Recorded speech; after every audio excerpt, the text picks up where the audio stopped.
Next हमारे पास definition है कुछ gram atomic mass, gram molecular mass and gram formula mass.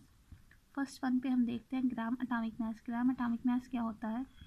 The atomic mass, किसी भी एलिमेंट के एटॉमिक मास को जब हम ग्राम में रिप्रेजेंट करते हैं उसको हम ग्राम एटॉमिक मास या ग्राम एटम बोलते हैं, क्योंकि एटम का ही एटॉमिक मास होता है इसलिए ग्राम एटम भी बोलते हैं।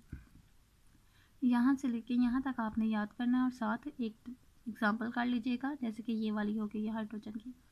देन ग्राम मॉलिक्यूलर मास, जैसे मैंने बोला है एटॉमिक मास एटम का होता है तो मॉलिक्यूलर मास मॉलिक्यूल का होगा। The molecular mass of an element और a compound expressed in grams is called gram molecular mass and और gram molecule. It is also called a mole.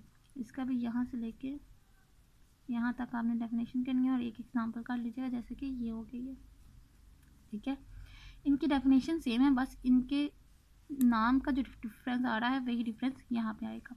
Then gram formula mass. The formula mass याद रखिएगा, पीछे भी मैंने बताया था formula math हमेशा आयनिक कंपाउंड का होता है। ठीक है, the formula mass of an ionic compound expressed in grams is called gram formula mass और ग्राम फार्मूला।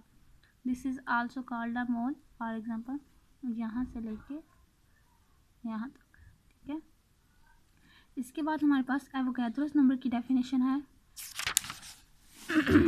तो इसकी डेफिनेशन यहाँ से स्टार्ट होगी। Avogadro's number is a collection of 6.02 cross 10 to raise power 23 particles.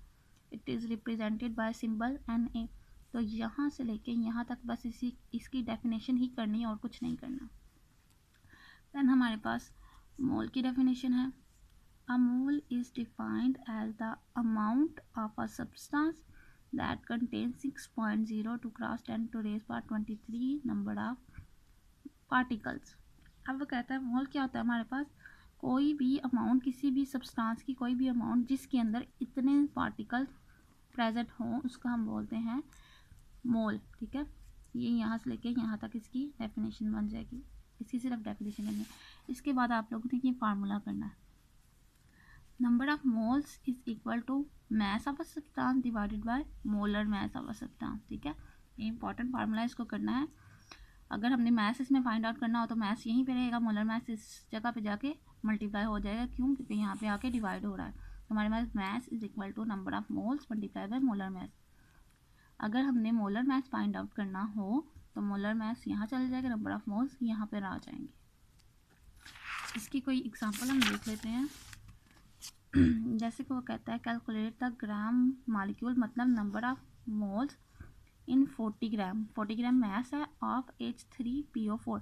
Molar mass हम खुद ही निकालेंगे, क्योंकि अगर हमें एटॉमिक मैस पता होगा तो हम किसी का भी molar mass, basically molecular mass होता है, वो फाइंड आउट कर लेंगे। जैसे हमने इसका मैस हमारे पास 40 ग्राम है, मॉलिक्यूलर मैस हमने फाइंड आउट किया तो 98 ग्राम पर मोल आ गया। हमारे पास मैस भी फाइंड आउट है, मोलर मैस भी है। हमने number of molecules find out करने हैं या नंबर ऑफ मोल्स। तो number of moles is equal to mass over molar mass. 40 divide by 98 is equal to 0.408। ठीक है, इसके बाद हम MCQs चेक कर लेते हैं एक्सरसाइज में।